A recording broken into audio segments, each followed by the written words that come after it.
What's up, everyone? Welcome to today's video. Welcome to the Video Game Fight School channel. Thank you very much for tuning in. So most of you already know my position on Hogwarts Legacy. I'm going into the game as fresh as can be. Somewhere along the line, I stopped in the middle of the Harry Potter series in terms of the movies. Now, I was not going to read the books. For those of you who are Harry Potter fans, you can forgive me because I'm not really one of those who enjoys fictional literature. I prefer to read nonfiction books, books that are practical in a sense. And so to me, the best form of entertainment, and I know it might sound a little cringy to you, is to watch the movie. And I know somebody just probably fainted the moment I said that because for the life of me, everybody swears that the books are always better.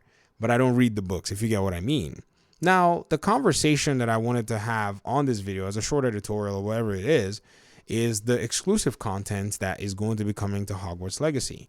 Apparently, this content is supposedly timed for a specific period of, I don't know, days, weeks, months, or a year, or whatever it is. But I think this has now come to try to suck the fun out of this game for me. Now, I'm speaking for myself, and I understand that many people might feel differently. Some people might think it's not really a big deal. But let's go ahead and look at what the facts are based on some reporting that's been done. So just recently, Screen Rant wrote an article surrounding this, and they said Hogwarts Legacy's PS exclusive content has strange timing. Andrea Tarma is the author of this article. In a somewhat expected turn of events, yesterday's State of Play presentation revealed that Avalanche, Portkey Games, and Warner Bros. Interactive's Hogwarts Legacy will have exclusive content coming to PlayStation on launch. Because the upcoming Harry Potter-inspired open-world game was first revealed in the PlayStation Showcase from September 2020, players have since been wondering if it would end up including content only available to Sony's platforms, and now it's apparent that it will. Hogwarts Legacy will have an exclusive questline called the Haunted Hogsmeade Shop, is that what it's called? That will allow players to delve into a spooky dungeon, claim the shop for themselves, where they will be able to access the best prices in the whole game. Wow. Okay. Not only that, as a PlayStation exclusive content also includes the recipe for the renowned Felix Felicious Potion, which in the game will let players see gear chests on a mini-map while exploring Hogwarts or its surroundings. The problem is that all of this will only become accessible to other platforms exactly a year after Hogwarts Legacy's launch in February 2024. But this revelation comes with a strange timing. Recently, in a not-so-amicable exchange of comments, Microsoft's Phil Spencer and Sony's Jim Ryan discussed the fate of Call of Duty as a franchise after the Activision acquisition goes through on Microsoft's part. And Jim Ryan spoke about how inadequate it is to gatekeep players on different platforms. Yo, this is an absolute smoke joy. This just comes in to ruin the fun out of everything. And this is where I've started to develop a small problem with Sony and their platform. For the longest time, I've always been, on the Sony train. One of the very first consoles I played extensively on was the first PlayStation. Played the PlayStation 2. I never owned them, but I had friends. They were very popular growing up. And then eventually when I bought my very first console, it was a PlayStation 4. Yes, I'm one of those much older gamers in a sense who just didn't play video games for a while, and then eventually I just jumped back into it and I started playing on PS4. And since then, I've always thought the Sony ecosystem was, quite interesting, but lately it's been really weird. And I didn't even want to pre-order Hogwarts Legacy on the PlayStation. I was going to pre-order it on PC.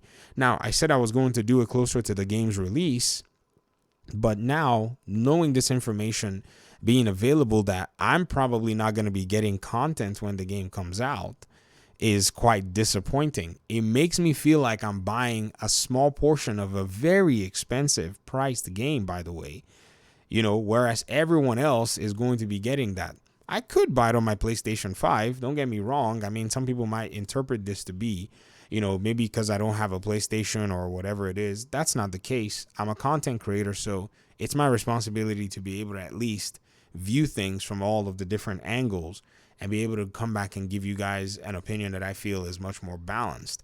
And so to me, I don't know what's going on here with all of this. And I think this has probably allowed for me to basically go back and reconsider what my decision is going to be, because I do not want to buy this game on PlayStation. I'm at this point, I'm slowly moving my video game library to other platforms. PC is going to be the primary one here in a bit, because it just seems like this console fiasco, as a PC player, you get the benefit of all worlds. It doesn't matter. At some point on PC, we're going to get the latest and greatest exclusive, in quote, and it's going to show up at our doorstep. So why bother with these two companies that are actually going tit for tat and back and forth?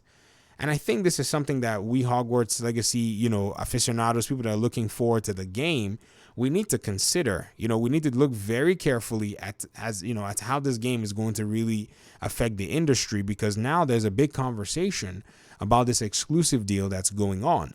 Now, also keep in mind that I'm not saying that I'm mad or I'm upset, because at the same time, Warner Brothers is also going to be releasing a video game that I'm looking forward to playing, and that's Gotham Knights. And some of you already know my stance on that game. But I think with the exclusivity, it's just kind of weird. And again, if it happened in Gotham Knights, that would really, cause a huge conundrum with me.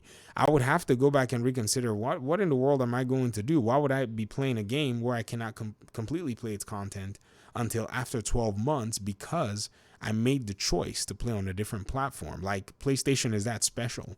It's not. I've been on this platform for a long time, and I can tell you that this is one of the worst platforms that you can be on when it comes to value for your money as a gamer. But we still tolerate PlayStation because for the most part, we're used to it. But things like these continue to test, pretty much the confidence that I have as a consumer anyways, with Sony as a whole.